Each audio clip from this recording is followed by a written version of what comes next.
And like I said, when you just look at the percentages, you notice that 71.5 cents out of every dollar goes to salaries and benefits. I mean, that's where the bulk of our money is always spent. And then once again, this is just a look back for your 09 actual, 10 budget and actual, and then FY11. Like I said, I'm gonna just kind of flip through these. These are just each individual school. We were able to, when you want to just look at it at your own leisure, there's nothing fancy about any of these. It's just, they're just numbers that make up each school. And the salaries, this question came up last year, the percentage of salaries, some of it is skewed by the years of experience of the staff from school to school. So it's not that one school is budgeted more, has more teachers, it's strictly the experience of that staff.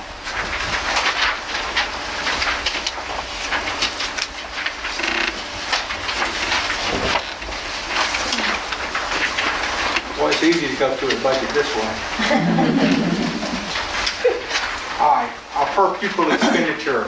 This is just the way I figured out, and this is what Mr. Hamilton was just alluding to.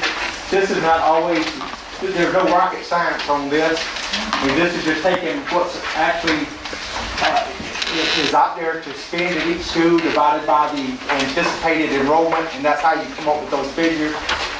So Harper McCon, you're looking at 2.5 million divided by 645 kids to come up with $3,900 per child. And you can go through each one of them, and that's just that's all that's doing. It's just kind of showing. But like I said, that all has to do with the age and experience of your school, of your personnel. There's a lot of things that are not included in these figures, but this is just a base figure that we give. There's a lot of things in addition to this. You've already heard me talk about $250,000 worth of textbooks and all that. But just as a rule, we give each, as far as Harper McCon, we're giving $35 per child, so that times 645 kids. Copy paper, we don't put any real limits on our copy machine. We assume that the principals are monitoring that. I've been joking with Christy today. I think Christy ran her whole year allocation today in this office. I mean, it started this morning at 8. I think it's still running right now. So she's used everybody's allocation, I believe. But anyway, the copy paper, that's just, we don't make anybody that. We don't get into this, giving each teacher a ream of paper and, every time you come through the copy machine, do it. And there are districts that do that. I don't know if you're aware of that, but they do. So we're giving that, and then library supplies, $500 base, and then $1 per child. And that's just for supplies. The rest of the money is in their books, which is $1,000 base and $10 per child. High school and middle school.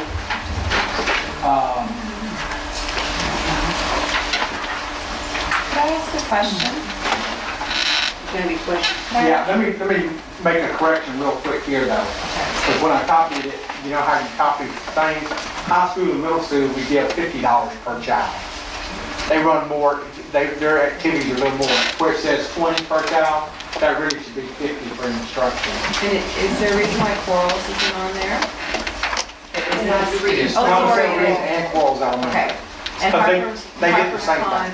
Harper McCon's 35 because it's different grade level? Well, really two reasons, and one of them I'm not probably supposed to say, but one reason is because the other two schools are Title students. So they're getting the benefit of Title dollars also, to where none of the other schools get. So Jim's got like $700,000 in his Title budget that he's sharing between those two schools. Now, understand, Title I is supposed to be supplementing. It's not supposed to be supplanting. So, but there are things that they're able to do that the other schools can't, because they do have those dollars. But that is a correction. At middle school and high school, they get $50 a child. Cost to educate one student without capital outlay. If you base it just on the student calendar, which is 187 days, it's $51.80 a day. If you base it on 240 days, which is what we work, it's $40.36. Average current expenditure per pupil for instructional costs. This is for instruction. This is how we stack up against the rest of the district. We're doing a whole lot more for a whole lot less, it seems like, down here. When I sit here and I tell you we're number 3 in the whole state of Mississippi, but obviously we're being outspent everywhere. Harrison County does not outspend us, but you know, the other districts are districts with the money, and we're kind of like holding our own. This is just a graph of those same figures. Average current expenditure per pupil. This is the total cost, and once again you can see from the instructional side to the total expenditure. Once again, we're still being outspent, so we're doing, like I said, we're doing good things with no more money than we're getting.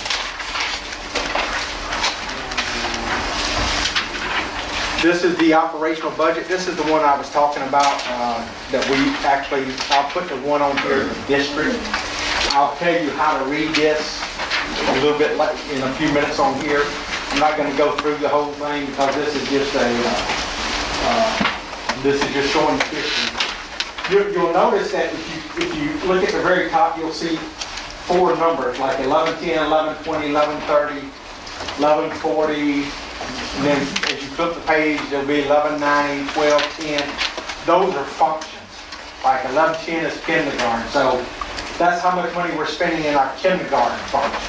1120 are elementary. So that's how much money we're spending in elementary. 1130 is middle school. 1140 is high school.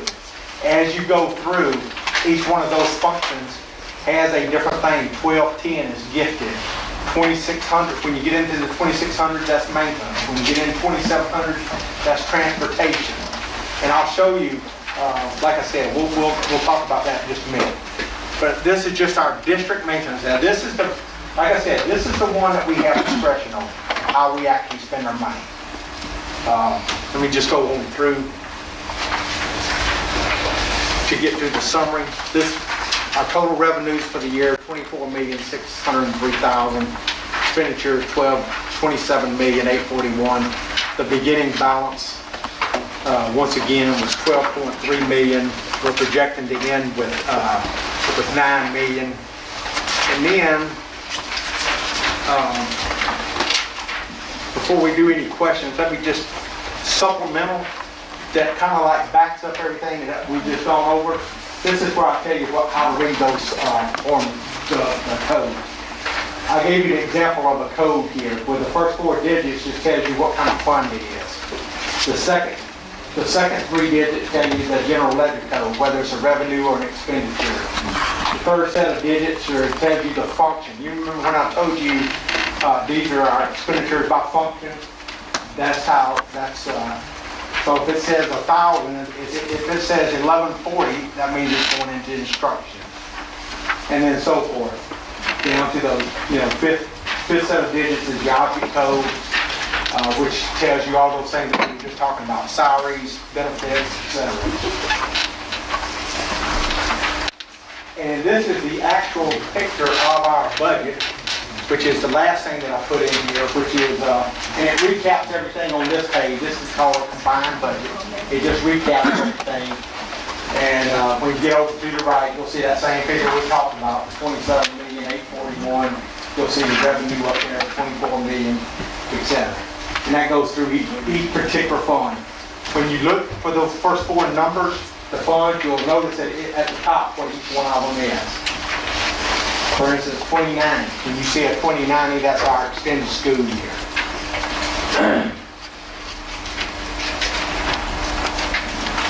And with that, I think I'm through, and we're to this part. If anybody has any questions for me, any questions for the superintendent, we've got the principals here. You turn the lights on, please. If you have any questions for the school board, this is your time. We're going into a board meeting at 7 o'clock. You won't get to speak during that time, but you can now. So if you have questions, yes ma'am. How how are the trailers doing at Corals right now? I see a bunch of mess. We have actually sold those to Rankin County, and they are still in the process of trying to get them off our campus. We had hoped to have them all off before school started. That has not happened. They at first indicated it would. There's just so much work that went into moving them. They were moving another one today. So as soon as they're cleared off, we're going to go in there. We'll have to clear the ground, and we want to turn it back into playground area. We've sold all of them but 3. Where the library was, and that's in that little circle right there, we're keeping that one. It's full of storage stuff right now. And then the 2 over there by the cafeteria right 3, now. Jamie. 3 in front of the cafeteria. So those are the only ones. Everything else is supposed to come off the campus. Any other questions? This is not about the budget, but Hopper McCon, they started on the playground, is that correct? They're The taking bids. The bids are going to be opened Friday. We had wanted them opened earlier, but I was gonna say, why is it taking so long where it wasn't ready for the getting the architectural drawings, when we had, the lighting project had to be done by a deadline of June 30th, and we had to spend a certain amount of money. So the architects had to get that drawn up, then they had to do the drawings for the playground, because you're dealing with CDBG money, which is federal money. You can't just bid them. So, and then it all has to be approved, so they will be open, and we're hoping to have the playground in place in September. And then- We had thought we'd get it all this summer. Yeah, the other thing is, it also changed, the scope changed because of different age child. Yeah. Different age child. That changed what we originally were doing, so then we had to go back to the drawing stuff. It's not just as easy, even with the sidewalks, we thought we'd have the sidewalks in place. Because you're using federal money, you had to have CAD drawings and surveys and all that done before you could begin the sidewalks. So, Yes, sir. How can I find out, I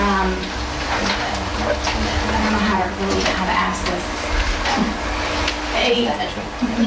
I'm just sitting here trying to figure out how to better ask it. It's, if you're trying to figure out for a certain program, how much money is allotted for that program to where, let's say, an outside source will have to offset some costs for that program. How can you find out how much is in that program? It depends on what kind of program you're talking about. Okay.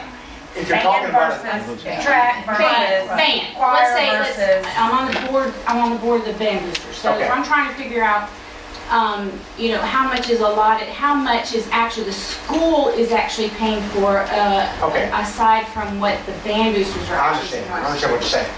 The way we do it, you saw what we allocated. We allocate $50 per child to the, for the students.